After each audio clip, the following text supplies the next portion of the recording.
Alrighty. Welcome back to Lenz Comic Corner Classic / Non Classics. This is episode number 2120 and Doubleshot number 2014. I have one Marvel trend with DC trade. This one is basically was a shortlist series from last year and led to a book published by this writer for over a year until very recently, though, because she's getting her book soon. We have Knights of X. This book was the relaunch of Excalibur. Yep, it picked up. Remember, it basically is a continuation of Excalibur. It lasted 5 issues. And we assembled here the Knights of X. And it's the venture to reclaim Otherworld. Yep. Excuse me. So, Betsy Braddock, the current Captain Britain, decided to assemble a brand new team of superheroes. To reclaim, not only reclaim, but also go on a quest. And members are Richter, by the Blood Moon, Doug Ramsey's beautiful wife. Megan Braddock, her sister-in-law. There's also Jubilee, Gambit, Shatterstar, and Rachel Gray. And I'll be getting to her. So, basically, the best way to describe this book is that it's kind of like forming their own. It's basically a version of King Arthur lore with Betsy Braddock, and I do appreciate it. And shocking, this book lasted 5 issues. Yeah, it was one of the books that launched last year with this book, along with Mortal X-Men, Legion of X, which that book actually just ended just a couple months ago. Actually, it was just last month that it ended, and I think that was it.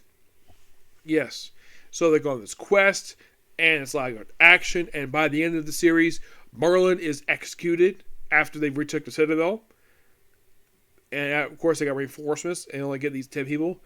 And also at the end of the series, for some strange reason, Tini Howard, who was the writer of this book, decided to have it where, let's have Rachel Gray and Betsy Braddock make out in the book. Now you're probably asking yourself, Nick, is this the first time Betsy Braddock has been kissed by a woman? Nope. No, it is not. And Tini Howard is not the person responsible for basically having Betsy Braddock interested in women. That is not her fault. She had nothing to do with it. That was basically just, building upon something established that no one did with for years. And who did this, you might ask? Was Tini Howard? No! You might blame everything on current writers for turning characters gay or bisexual. But here's the thing. Tini Howard had nothing to do with that. Guess who started this thing with Betsy Braddock being outed as bisexual? The person who did this was Sam Humphries. And you're thinking, really? Sam Humphries? The guy who wrote books like Green Lanterns, did an arc for Nightwing, and does other books? Yeah, he did this during his brief run for the second volume of Kenny X-Force. Yeah, there was this weird 3-part storyline where Betsy Braddock was she was with Phantom X, then she broke up with them, then she started dating Phantom X's sister, where they slept together after they stole Queen Elizabeth's toothbrush for some strange reason. And then, as soon as that particular thing was wrapped up, the sister was never mentioned ever again. Yeah, it's like this was forgotten, and basically Tini Howard just brought it back. And now, by the end of the book, Rachel Gray is now in a relationship with Betsy Braddock. What seems strange for her, this is probably by far the first person she's involved with romantically since she's involved with the adult version of Franklin Adventures. You're thinking, if you're familiar with the one from the 90s where he was a teenager, not that one. The one who was in his 20s, from Days of Future Past, that's Rachel Gray is from. And here she's just, it's like, I think Rachel's like, why are you looking at me like that? And of course they kiss, and then basically they become a couple. And the book has an ending here, because once again we're going to relaunch this book as a solo book known as Captain Britain. Because here you are, Rachel Gray and Betsy Braddock being a couple, and sort of basically adding more women to the Captain Britain Corps. Yeah, that's what you got there. Now, like I said, I'm not going to blame Tini Howard. It was not basically her idea to out her as bisexual. She just revived an old idea about Betsy Braddock no one's had in years. Yeah, about 6 years, I'd say. If anybody's ever read the Kenny X-Force second volume, where you had Psylocke with lead of the team, that's where that happened. That's where they had the whole thing of Betsy Braddock kissing woman and then having sex with her. So, like I said, Teen Howard is arriving at an old idea for her. Not particularly very old per se, but kind of old. So, I do enjoy this book. I think that in the direction they wanted, I thought it was kind of out of nowhere, the fact they just brought this back, because I thought, oh, was this the first time? I was thinking about it while I was driving, like, wait, this has happened before. So, yeah. There's that. Alright. And here's the thing. That was the last book published for Jeannie Howard for about a year at Marvel, because she jumped over to DC to work on Catwoman, which she's still doing, as far as I can tell. She's not ending her time on that book. But she's going to be back writing Betsy Braddock in a solo book. A solo ongoing series called Betsy Braddock Captain Britain. That's what the book is called. Now you might be thinking, is this the first time she's had a series? No. Because she had made a series when she was Psylocke. This is the first time it was ongoing. And hopefully it lasts more than 6 or 7 issues, Marvel. Let it last for another year or two, then if you want to cancel it. Alright, next up we have is Birds of Prey, The End of the Beginning. This collects issues of Birds of Prey, Volume 1, issues 113 to 127. Yes, go straight to that issue. This book is mostly taking issues from about 4 different trades for this big hulking trade that was basically about $40 for this damn thing. Yes, now, these are the trades took from. Now, basically, 113 to 117 is from Metropolis or Dust. 118 is actually from Club Kids. 119 to 124 is from Platinum Flats. And fun fact, this was the last regular trade released that collected issues from that volume. Because next year was Orgo the Cure. That's where the... Excuse me. That's when 2027 came from.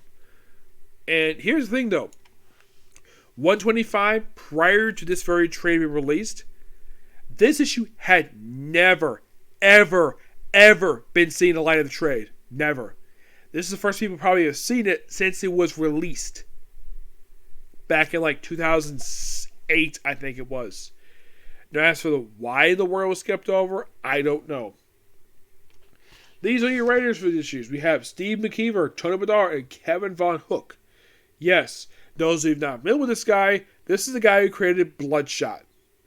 With Nicola Scott, Michael O'Hare, Claudius St. Auburn, Scott McDaniel, and Fernando Passeron as the penciler. Stephanie Ruddox is the one who does this awesome cover here.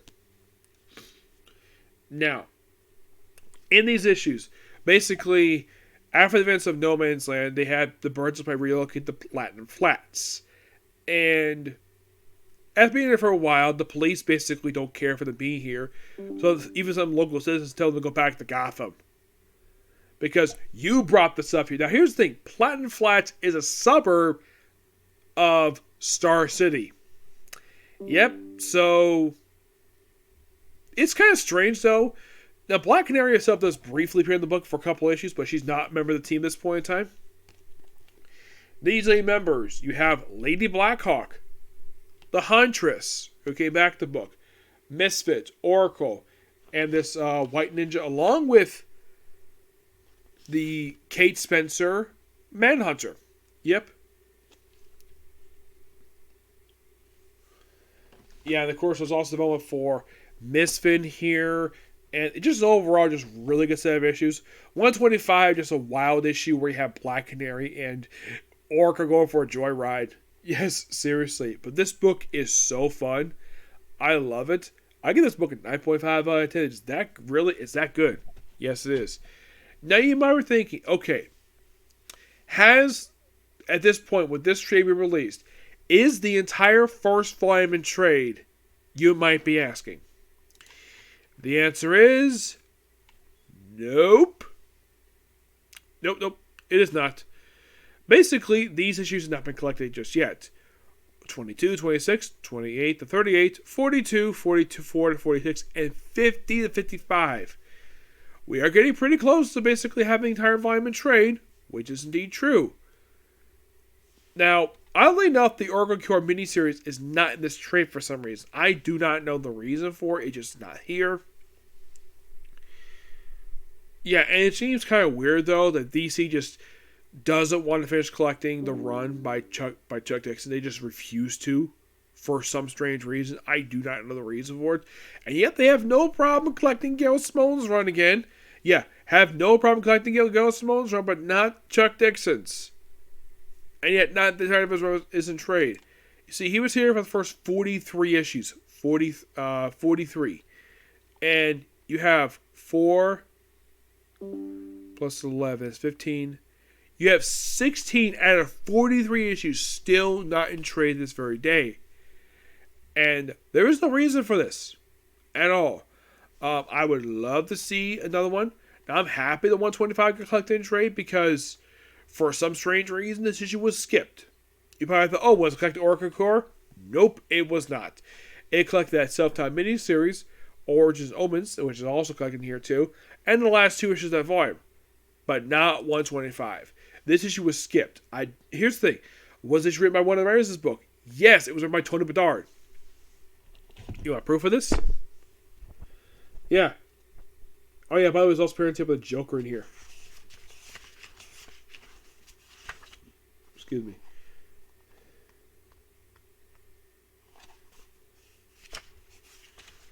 Like here you go.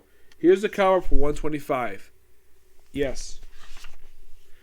Tony Bedard, Scott McDaniel. Yeah. Tony Bedard, who was one of the writers of this book, and yet they couldn't collect one issue he wrote. And yet this book just bothered to do that. Yep. But in the case of this book in particular, I think I'm pretty much done with Tony Bedard's run for the book. Let me take a look here. Because I think that, as far as I can tell, I believe that... Well, let's see. Oh yeah, they basically brought back... They brought back King Shark for these issues, which is interesting. If you know who King Shark is, well, let's say Killer Shark, excuse me. He's an old Blackhawks villain who in issue 200 of the Blackhawks book made Lady Blackhawk into Queen Shark, Queen Killer Shark for a brief period of time.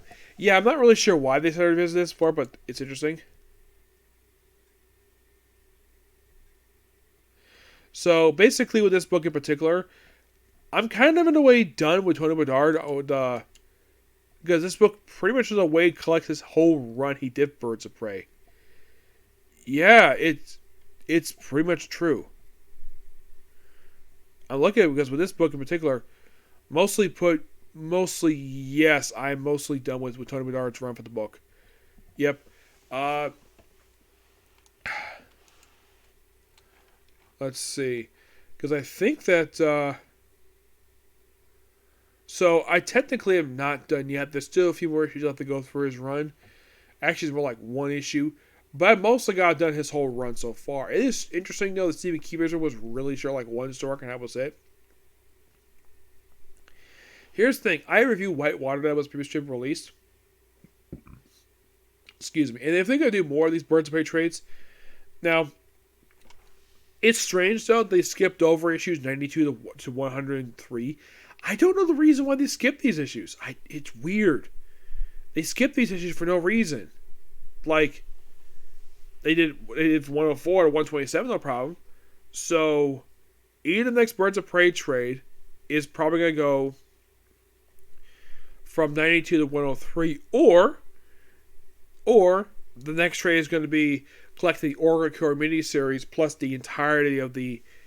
Well, they could do it if they wanted to. They could collect the entire 15 issues I can find Birds of Prey, but who knows? Depends on what DC wants to do. Okay, so that's a particular view. Next up for anime is going to be Trigon Stampede. Okay, next video. Bye.